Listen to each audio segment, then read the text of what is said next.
Okay, how to prevent stress. You might be nearing your exam season right now and you're feeling stressed. So this is a really good guide on how you can reduce that stress. So one of the things that's really important is relaxation, and you can practice this through meditation. Mindfulness and meditation is something you should really be practicing on a daily basis in order to reduce the stress of all everyday situations.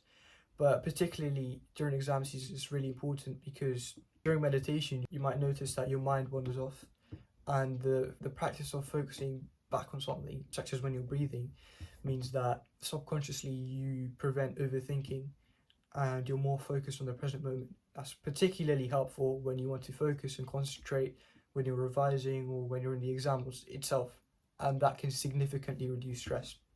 In order to meditate, I use an app called Medito, and it's really helpful because I can track my progress and it gives me an overall guide on how I can meditate. So one thing to acknowledge is, why do we feel stress? Now, stress during exam season is simple. It's because these exams are important. During mocks, we feel less stressed because they're less important and they're not as high stakes. And there's not really a big difference between your mocks and your final exams. It's the same content, it's the same subject, it's basically the same exams, different few questions. And one thing to take into account is, why should you feel stress if you're prepared? So let's say stress is inversely correlated to preparedness.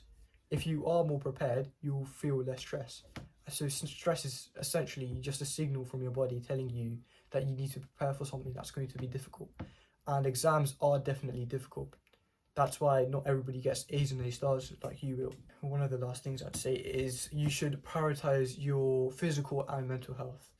And this can be done through exercise, regular exercise, such as sports, or doing something that you really find fun with your friends or something, playing football, badminton, taekwondo. Another thing is to get enough sleep whilst also eating really well and drinking enough water, because if your body's recovered, that means your body is functioning well, and so is your mind, and that means you can focus when you're revising and throughout your exams. Now, the last thing I'd say is to acknowledge your stress. You're feeling stressed because your body's telling you something difficult will come up. So take it as that signal. It's a signal that you need to revise, you need to prepare for your exams. Now, everybody feels stressed no matter how prepared they are. I felt stressed today for my German speaking exam, even though I prepared quite thoroughly.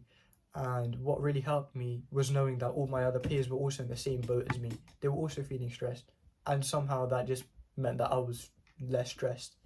All in all, you should know that everybody feels stressed during an exam, and what matters is you should use that stress in order to encourage you to work even harder. When you're stressed, simply just work. If there's one thing you can take away from this video, is that when you feel stressed, you should work even harder. It's a signal for you to prepare.